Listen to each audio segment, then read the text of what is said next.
These droppers. Welcome back to Without a Clique. I'm your host, Beverly, and this is the wonderful and talented Kim. Oh, thank you, twin. Gotta give the flowers while we can. This is episode 2 of Girl Talk. I'm sorry, episode 1 was a success. Not us having 10 whole views. Y'all could never. And keeping our friendship behind it. What? It's crazy. So this is episode 2. Usually we're a lot more dressed down, but your girls had events to go to. We have photo shoots to do. Okay, so we had to come when we could come. And thanks for joining us. So we're gonna start off with. Did I miss some stuff? Whoa, back it up, Kim. Plug. We need some plugs. So, like Twin said, this is our second episode of Girl Talk, but we have 2 other series. So if you're new here, welcome to our circle. We have a series that drops every Tuesday. That is a research topic series. And right now we are doing archetypes in women. It's so much. We are really teaching the girlies. Like we're giving some really good tips that you can apply. We also have Messy Media Saturdays. But if you don't want to wait all these days, you can be a Patreon subscriber, get early access to all of our videos, ad-free, and you get exclusive bonus content on there that no one else can get or receive. You're welcome. Thank you, twin. So our first segment in this episode is going to be actually a TikTok reaction. So we're about to react to a TikTok that was sent to us by, hold up, what you drinking? What are you drinking? Okay, it looks good. Because let me get into it. It's called Izzy. It's IZZE. And wait, what flavor is that? This is sparkling blackberry. I cannot tell you how good it is. I discovered them maybe like a couple of months ago because it was just sparkling juice. And I was like, ooh, the girls love sparkling water. It's true. It's phenomenal. It's all I drink. Literally all I drink. Get you one. They're so good. I'm really going to go look for one when I go to the grocery store. Not us getting off on a liquid tangent. We're going to react to a TikTok. So let's see what the girls was tagging us in TikTok this week. I never said I was nice. When you and I talked about it earlier, I never said I was nice. Ever. In fact, I've said quite the opposite. So what are your thoughts on this, twin? I want to come from 2 perspectives. So I want to talk about first, how do you feel about this as the friend who is calling her for the vent sesh? When I call my friend to vent, sometimes I do want a solution and I'll ask for that. I'll be like, what do you think I should do? But if I'm just calling you to vent and all you do is offer me up solutions, it's like, where's the empathy? And not saying the solutions won't be helpful or I don't need to hear them, but sometimes I just want to be able to vent to my best friend and you empathize with me. I would expect you to be a little bit more open to me rather than just closed and like fact-based. I don't like that. Yeah. No, I can definitely see that point of view where you just want emotional support. Sometimes you don't want solutions. No. Me, if I were the friend calling and someone gave me solutions instead of emotional support, yes. I feel like for me, that's a part of my love language. It's like when someone's taking the time to actually think about your problem and come up with solutions. I feel like, or at least from my point of view, that shows that person cares. Maybe not outright, but it shows that they want you to get out of whatever space you're in now and be better. And they want to help you get there. That's at least how I view it, or how I would view it as a friend calling. Yeah, no. And I don't disagree with you because I think that both can happen. If I'm actually being vulnerable enough to like express it to you, I would want you to have a little bit of empathy and then give me solutions because I don't want to feel like my feelings are invalidated.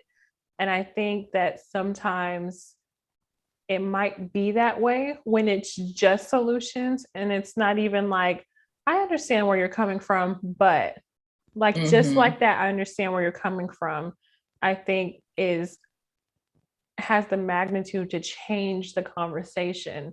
So how would you feel if a friend called you and she was venting and you were the one who was presenting a solution? How would you feel if you're presenting solution based instead of emotional?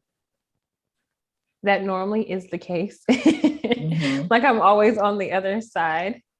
For me, I try to not sugarcoat things, and I try to say that up front. Like, if you really want my solution, I'm not going to sugarcoat it. So if you're in an emotional state to where you'll take it personally, then, maybe call me back. But if you're asking you give them the option at least. Yeah, I give them the option to know, like, do you want me to be blunt with you, or what do you want? Because if I'm going to be blunt, I'm going to tell you if you're wrong or if something you're doing needs to change. For me, viewing it as an outside perspective, like removing myself from being your friend, I'm looking at the situation. And if it involves another person, I'm looking at how the other person would feel and trying to sympathize with them so that I can find a solution for the entire problem. What about for you? For me, I'm definitely more solution based. Only because growing up, I feel like it was ingrained in me, at least. I don't think for my little sister, but for me, that emotional responses don't usually help a situation. And you can sit and wallow in it, or you can do something because no one's going to come to save you. That's how I was raised. Exactly how I was raised too. So that's just what I'm used to providing. Plus, like I said, to me, that's like a love language, because I'm taking the time to actually think about, okay, let's work through this. I don't like seeing you like this. I want you to be happy again. I want you to be able to enjoy life again. Let's figure out how we can get you out this space. That's how it is for me. But I agree. Actually, I had a boyfriend once who was self-loathing is actually one of my biggest turnoffs in relationships. I really don't like it. So I had this boyfriend at the time, and he kept complaining about like things that were in his life. And he was like, I can't drive. I don't have a license. I have a car, but I can't drive it. And he was like really upset that he didn't have a job and stuff. And so every time he would complain, I was like, okay, well, here's what you can do. We can go to the DMV this day at this time. We can get this and this and that. And then we can. And one day he like snapped at me. He was like, sometimes I don't want you to try to fix everything.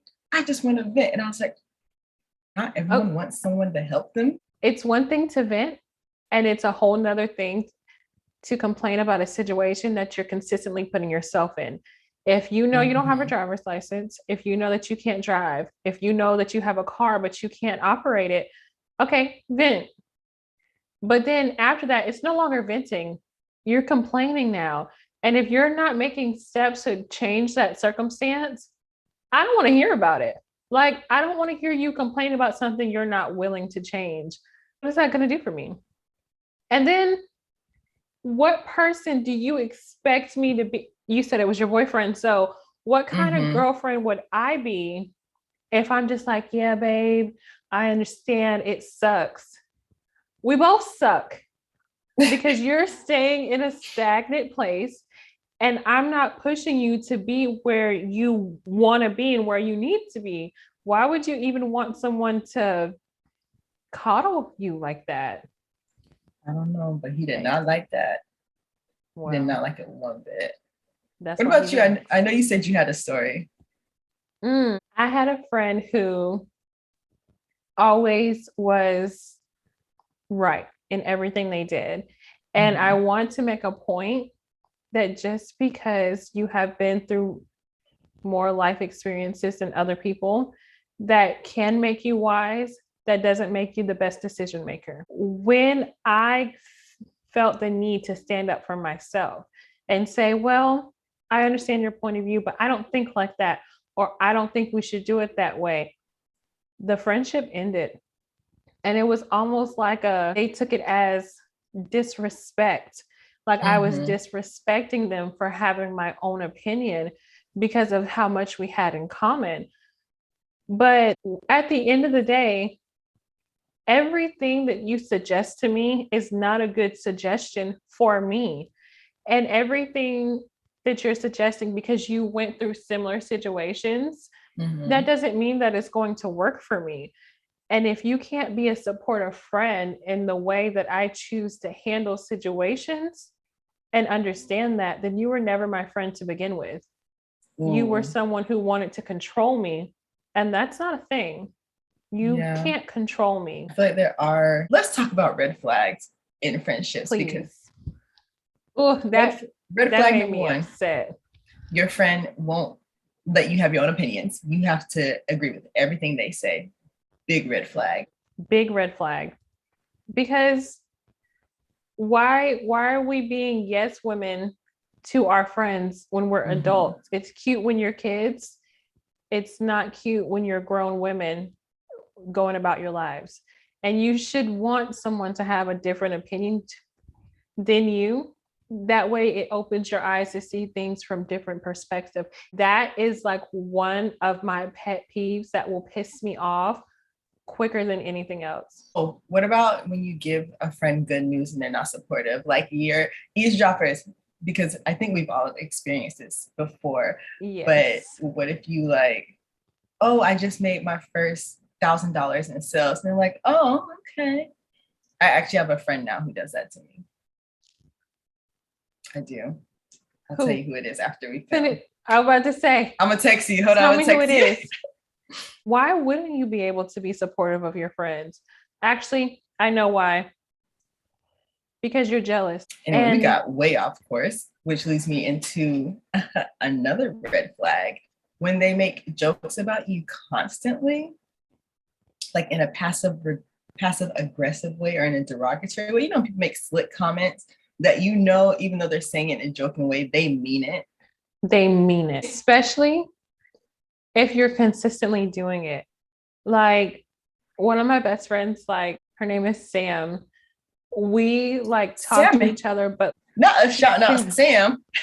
Shout out to you, Sam.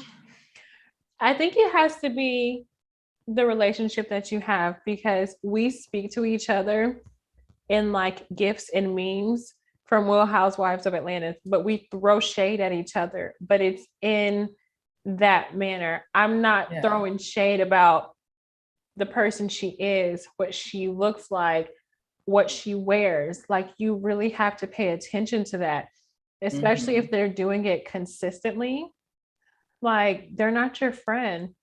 They're not your friend, babe. Wait a second. I just thought of a story. So you're probably going to remember. Actually, I don't know if you're going to remember this. There was a time period when I was in high school where I really wanted these corduroy pants. Okay. They hadn't hit the style streets yet, so they weren't trending yet. And it was something that do you remember this? I'm trying to, but I don't at the moment. So I wore these corduroy pants to school, brown, begged my mom for them. When I tell you, people are making fun of me all day, but specifically a girl on Color Guard was making fun of me for wearing them. Tell me why the next day. And I wish I was making this up. She came with the same pants in cranberry. They laughed and then they copied. Do you remember that? I think it's coming back to me. You're going to make fun of me and then wear the same thing. You didn't even put days between it the next day. So that means you are making fun of me for wearing something that you already had in your closet that you were too scared to wear to school. Ooh, interesting. That makes me think of like friends who are either friends with a group of people that don't like you, or they will be in a circle and someone will badmouth you and you won't correct them. Now that is a red flag. That's a big red flag for me. You don't stand up for your friends or your family. You won't stand up for anything, in my opinion. Like that's bare minimum. That is the quickest way to get cussed up out, especially if I find out about it. Like there's no way, and I don't care who you are. You could be another best friend of mine. You could be my boyfriend, and I'm using twin because me and twin are best friends. If you ever say anything negative about her to me, I'm correcting you quick. Like, I don't care what your opinions are. Like, keep them to yourself. I will put you in your place quick and in a hurry. And I would think that would be the expectation of friendships. Like, how could I even stand here and call myself her best friend when I allow like my boyfriend or like a family member to like badmouth her? What does that say? Not even about me, but my opinion of my own best friend. I have no respect for her. Honestly, it's very rare that people even feel comfortable enough to talk about my friends in a bad manner around me. Like they already know. Ooh, we learned a lot about friendship in college though. Every red flag that we just talked about was in our friend group. Every single one of them. I wish I could make this up. Let's talk about girls. Kim K posted this video of her pantry. So let's watch the clip of Kim K's pantry and see what all the hubbub is about. For me, that's what's so exciting is just that side of our lives. Like people don't see, like I cleaned out the playroom today, like that kind of stuff makes me horny to literally clean out my fucking playroom. But it caused a little bit of a controversy because it's big, which, you know, she has a huge house, so makes sense that she would have a big pantry. Right. But the comment section is way different than it was yesterday. It was very aggressive yesterday, and now it looks like someone's went through and deleted a bunch of stuff, so it's nicer. But there was basically people in the comments saying that they didn't believe that she liked organization in that way because she's rich. But I think that organization is something that some people don't care about, obviously, but aesthetically. What does your social status have to do with you being organized? Oh no. I guess because maybe they view it as you didn't yourself use your hands to organize it, so you're lying.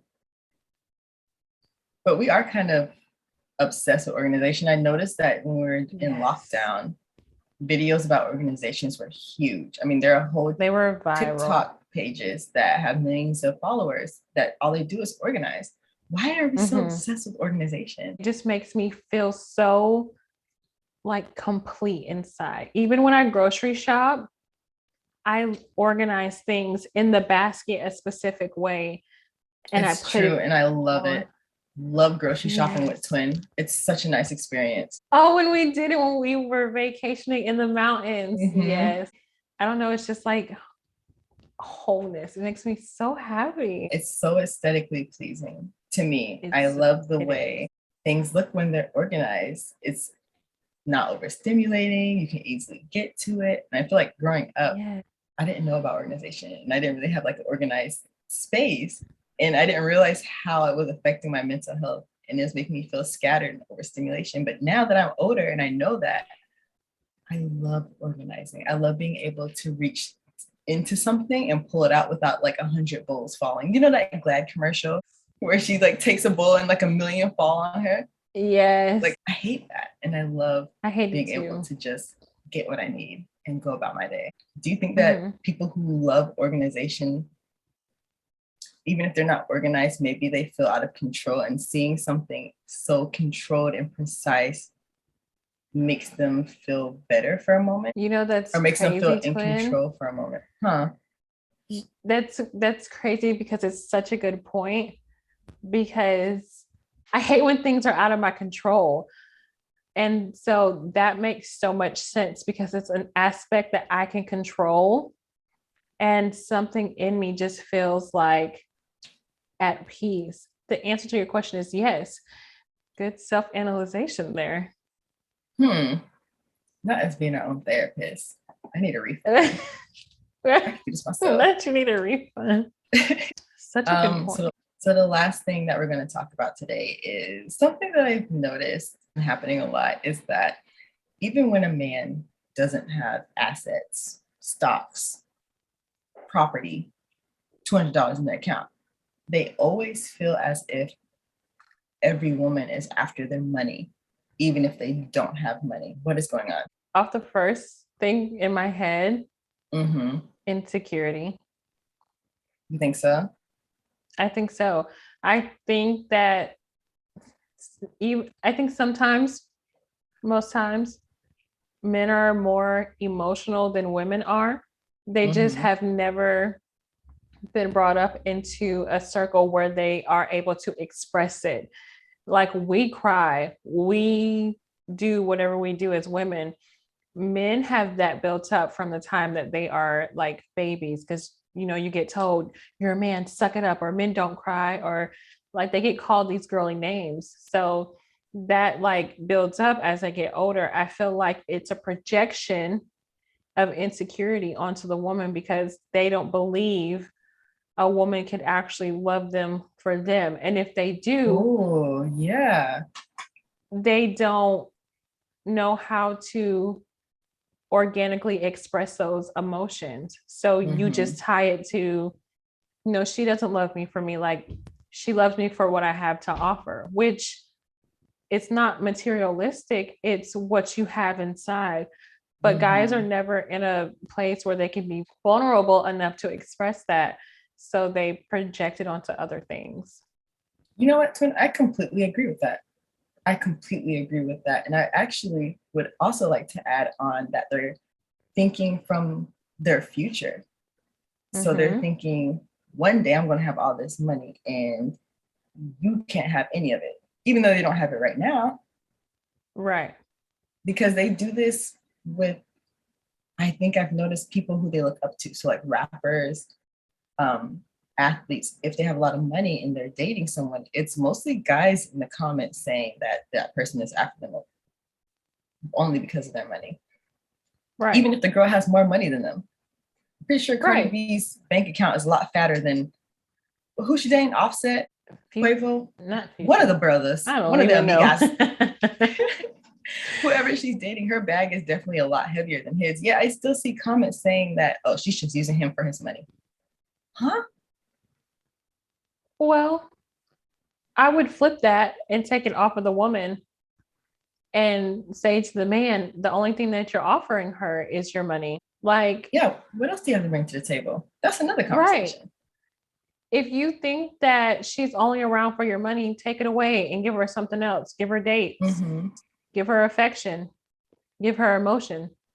If she doesn't stick around, then maybe she was after your money. Yeah. If she sticks around, then maybe your money had nothing to do with it in the first place, especially if she's in a position like Cardi B to be able to provide for herself. Why would I stay with someone who I made more money than just to take your money? Does that make sense? Doesn't make sense. No, it doesn't. It's not clicking. What's not clicking, Steven? Stefan, what is not clicking?